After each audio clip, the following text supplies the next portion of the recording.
Hey, what's up guys? I hope everyone's safe and well out there in YouTube land. One of the last times I went to the thrift store, I was just kind of rooting around a bargain bin in the book section, and I came across this yokai watch, how to draw yokai. I always like these types of books, but I don't know anything about yokai. This is clearly for children. I'm actually kind of surprised that it originally retailed at 10 bucks. Seems kind of like a lot. It's got these pages inside. You can pick a character, go step by step, and then it shows you what to draw in each box, and then you're supposed to put this in the end. I think I'm just gonna grab some of my marker paper and whatever supplies that I have lying around and do a step-by-step drawing of yokai. And actually, yokai, just from reading through here, seems very similar to Pokemon. There's these little sort of chibi pocket monsters, and the only way that you can see them is with this particular watch. I'm just gonna set up my art station, and then I'll pick out a drawing from this book, and we can just get to drawing a yokai. All right, I've got everything all laid out, and I think I'm gonna go with this guy, Robonyan. A robotic version of Jimbanian from the future. Robonyan's upgraded body enables him to defeat the toughest of trucks. His only setback is his need to consume a country's worth of electricity. And electricity is spelled wrong. He's in the tough tribe. Oh no, he looks pretty cool. He's like this robot guy. And there's 5 steps. And it says you can draw here. I'm not going to do that. I'm actually going to use my marker paper and set this aside. And I'm going to draw my horizontal and vertical guidelines because that's what it tells you to do.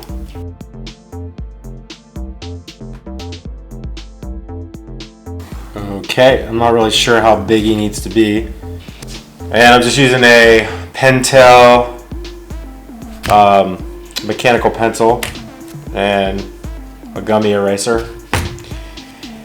And we'll start with step 1. You've got to draw this weird oblong thing going this direction and an oblong thing going this direction. And we'll see how good I am at drawing these oblong things. Alright, first oblong thing, we'll do it on the horizontal axis, which is a horizon line. So we'll start it here. Kind of do like this. I guess I'll make him pretty big. Oops, I already screwed it up. I'm terrible at drawing circles and oblong things, apparently. I've never been good at drawing circles. I always use help. And this part should come under here a little bit. Look at that. I have no idea who this character is. I have no idea what he's for. I don't know if he's a bad guy or if he's a good guy. I know nothing about this show. And that looks pretty good. And now I will bring out this oblong thing down here. That looks to be pretty close to the drawing in the book. Something like that. And we're going to clean up these lines when we actually ink this thing. Something like that. This line will keep. We'll get rid of this line. And again, we're going to erase all this at the end, but I just want to be able to capture what we're doing, and we're going to be still using these lines according to the rest of the guide. So I think that's pretty good. We're ready to move on to part 2.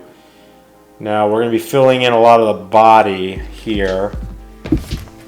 So the body and the ears and the legs and the arms. Alright, we'll start with the eyes. Kind of measure those out a little bit. I'm just going to eyeball these. And the eye actually sits on the line. It's not through the line. It's about that size. maybe bigger. Let's do them a little bigger. Yeah, let's do them like that. I told you I'm terrible at circles. That's pretty good. And then over here, do the same. Something like that. That's actually better than the one on the left. Yeah. Something like that. That's, yeah, that's close enough. So I'm gonna make sure that it's equidistant on each side. From here to here. That's about right. The outer line, the outer circle is better.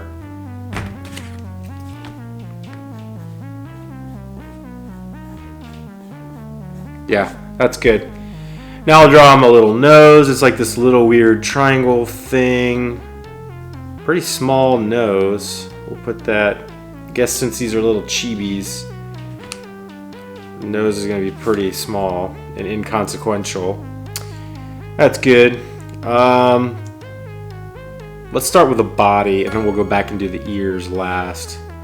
So you got another little oblong thing here. Something like that. And what looks like a bib comes down like this. About like that. And this line comes down to connect with his leg. So this outer body will kind of just drop about like that. And he's got little pointy feet things, like about right there. And we'll do the same with this side. We'll follow this line down and bring that around. And yeah, something like that. That looks pretty good. Or at least looks close to what the drawing wants me to do. His little arms kind of look like these little cone hats or ice cream cones or whatever. It's actually kind of connected to the head, and it comes down about like there, and then this direction, and it goes up like that. And he's got little snowballs or ice cream or whatever on the end there, and then we'll just duplicate it on the other side, although it wants us to actually put it on the body, so we'll go about like that, and then we'll come across and we'll do the same little snowball hand thing, little chibi hand like that. Yeah, it's pretty good. And alright, now we'll go up and do the ears, and his ears is right, or I guess this is left ear. We'll just kind of come up like this, and we'll bring it down, and then we'll put this line here, and then we're actually going to cut a little piece out of his ear, and we can go back and erase that later. Let's do that now. Erase that now. Like that. And the other side, his ear is intact,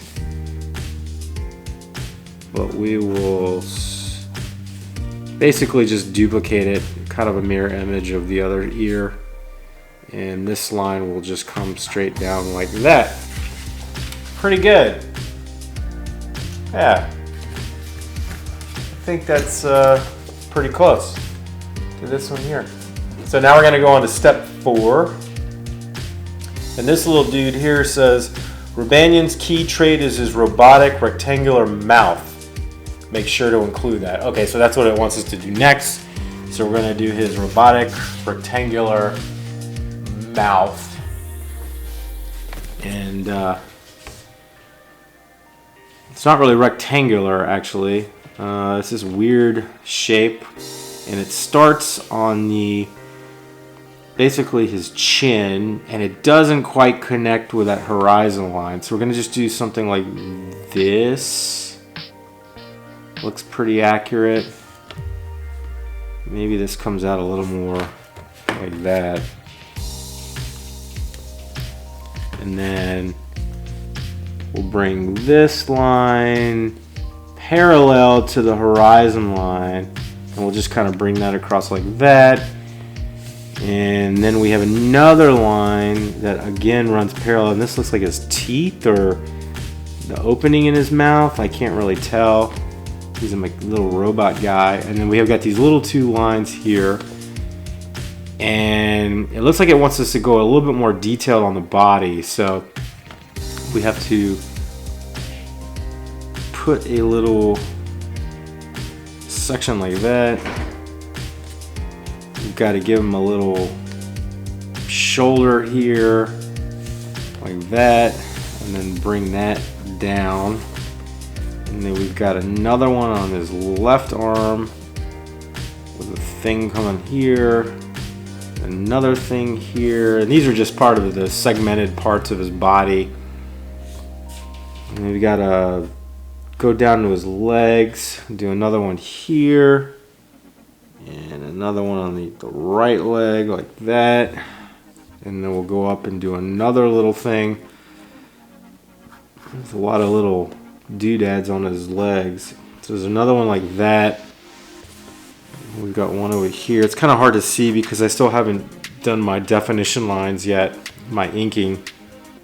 And then we'll go up here and do, he's got like a little band that goes across his body like this. There's a little circle coming across like so. And again, I'm just following basically the directions here. I'm not doing anything on my own. And then down here we'll duplicate that line kind of perpendicular or parallel to the one we did before, like that, something like that. Yeah, it's pretty good. So that's step 3. Hey, I think we're almost done. And then we can get creative with it. Okay, step 4. Ooh, this looks complicated. Well, this is where we start doing the mechanical stuff. It looks like we got to draw him I guess he has 2 tails. That's kind of weird. All right, we'll get in that. And wonder how exact we have to be. Probably not too exact, but we'll follow the directions again. So it wants us to draw under his right eye. We've got a little thing like this, and then that comes up like this, and then does a little pointy deal up on the vertical line like that. And then basically we'll just duplicate it on the other side. You want to be pretty symmetrical, have the same drawing on both sides, and we'll bring it down there. And that's all we got to do other than we've got to do this little circle in the middle of his eye. I guess this is like his ocular lens or whatever. We'll do it on the other side. It's kind of hard to see right now. Again, we'll clean it up once we erase these main lines and get rid of all my sketch lines. And if you're following along, again, you can clean this up once you get to the inking. Then we'll do these little rivets. I'm assuming these are rivets. Like that. And then there's 4 up here, starting here, and 1 rivet, 2 rivet, 3 rivet, and then there's one all the way up the top of his head. There's 4, and we'll do that on the other side, exactly the same. We'll just make sure that it lines up on both sides. And then 1 down here, and 1 here like that. Oh, and there's 4 on his mouth. So we got 1 here, 1 here, 1 here, 1 here. And his little chest has an insert plate, like a keyhole or a lens or something, I don't know. And then we've got 1, 2, 3 on each side. So we got 1 rivet here, 1 rivet here, 1 here, 1 here, 1 here, and 1 there. Ooh, this tail, we got the belt as well. So there's a little line here, line here, line here, and a line right there. And now we've got to start doing his tail, and they give us no instructions for the tail other than just show us where to draw it. So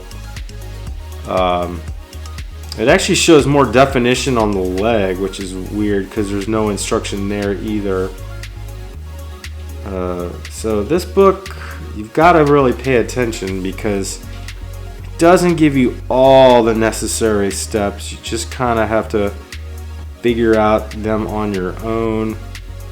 Or if you know the show, you probably have already played around with these characters before sketching them.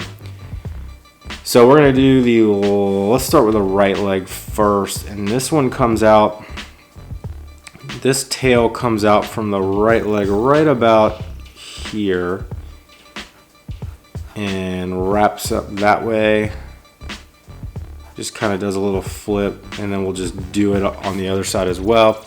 And there's two little lines. There's one there, there's one there, and then there's this fire, I guess, fire tail. I don't know what this is for. Does he use this as a weapon? Is this like he has secret powers in his tail? Why does he have two tails? I don't know. Why does a robot have tail at all? It's another question for another day.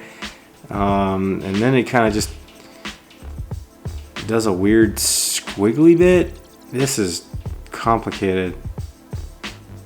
Kind of like that.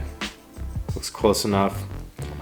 I don't think we really need to worry about accuracy too much. And then we've got another piece, and this one actually goes across his little snowball hand. He's not holding it, it doesn't look like. It's just kind of behind. It's in the background of the shot. And then we'll bring this one around like that. Cool. And then we got to do these little lines over here. And then the tail, actually, this piece is actually a little bit lower, the little fire thing. We'll give it a little bit of whip here. And so you can see when I'm drawing, I'm just really sort of freehand sketching. I'm not putting a lot of pressure on the pencil because there's no need to. You just really want to be light. Again, you can clean this all up later. Wow, okay, I think that's it. So, all right, now we'll get on to our inking. You can use whatever pen you want. I'm using a Faber-Castell. It's one of these Pitt artist pens, and medium, which is my favorite size, and it's got pretty good little tip. I can get detail oriented with it, and I can also get some bold outlines. So we will start, maybe I'll start with the head and just kind of ink it in.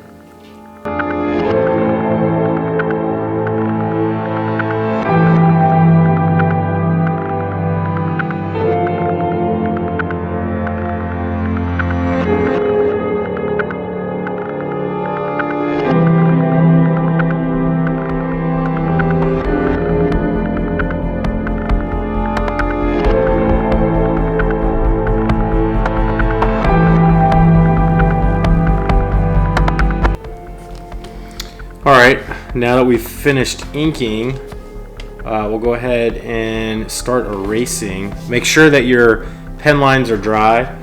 Alright, just about ready for coloring, although after all that inking I need to stretch out my hands. Now I was looking at the color list. I don't really have all those colors in my collection of markers, so we're just going to have to make do. But I've laid out an assortment here that I think will do the trick. So let's get cracking at that.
I'm going to be using Prismacolors here, but you can pretty much use whatever you want.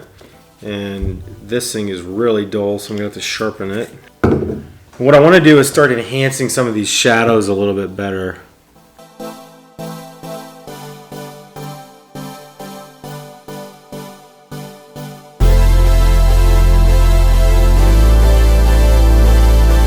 You'll see that these colored pencils really go well with the markers.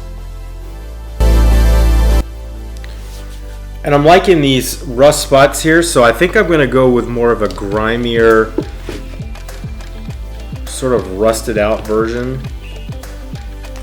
of this character. One who's maybe taken a few hits and is still in the fight, but that rust and oil is starting to come through the seams.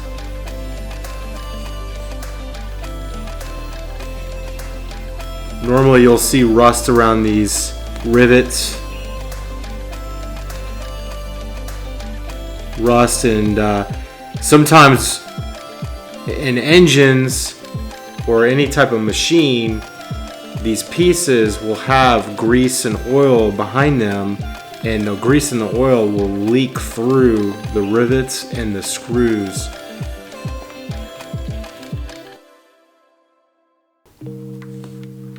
Now we could have stopped once we finished the instructions, but I think it's more fun to just kind of mess around with it and make it your own. I don't have any clear thought while I'm working on this because I don't know the characters, I don't know the show. I'm assuming it's a show. I don't know the storyline. I don't know how this particular one fits into the universe, so really can just do whatever I want. Use my imagination.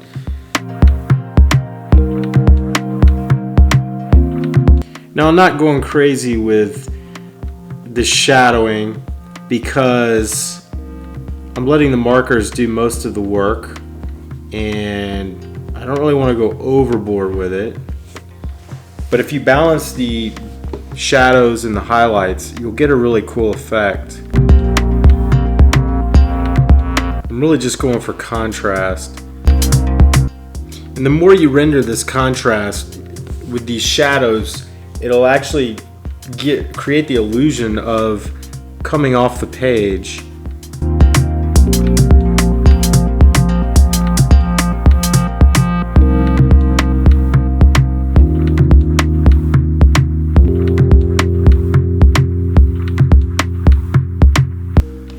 Rust can be very vibrant. You have shades of orange and red.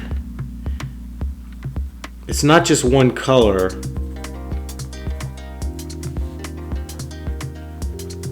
So I'm just mixing on top of the layers. Just literally just adding layer on top of layer.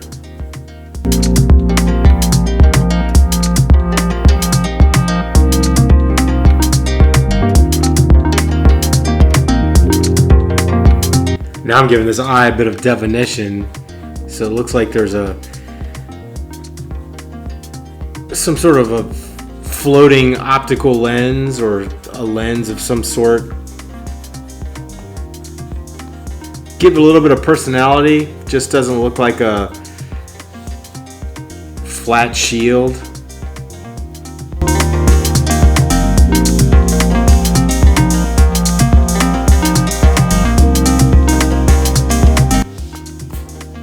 Alright, now that we added our shadows, now we go in and we can add our lights. So I'm just going to give a dab of white.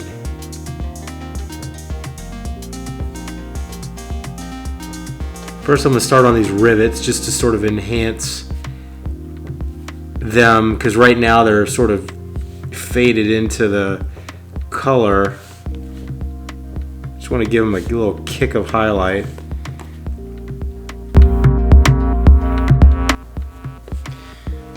So when you're doing your lights and your darks, you want to make sure that you've picked a light source. And I'm imagining that my light is coming from this direction. So there's a sun or a light, some sort of a bulb that's shining down. So basically everything on the top of the body is going to get a little hint of light.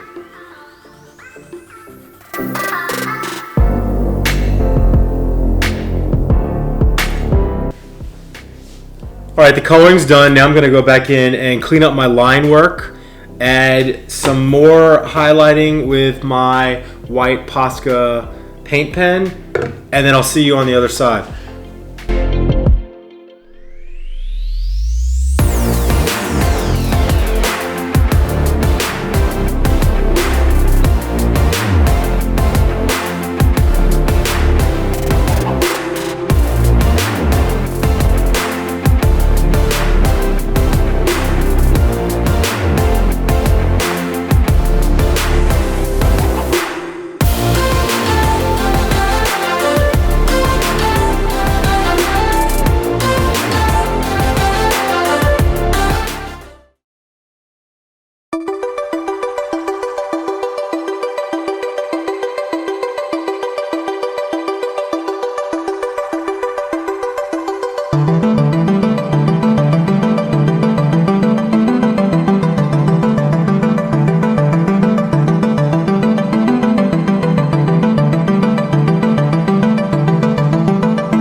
Alright, that's going to do it for this video.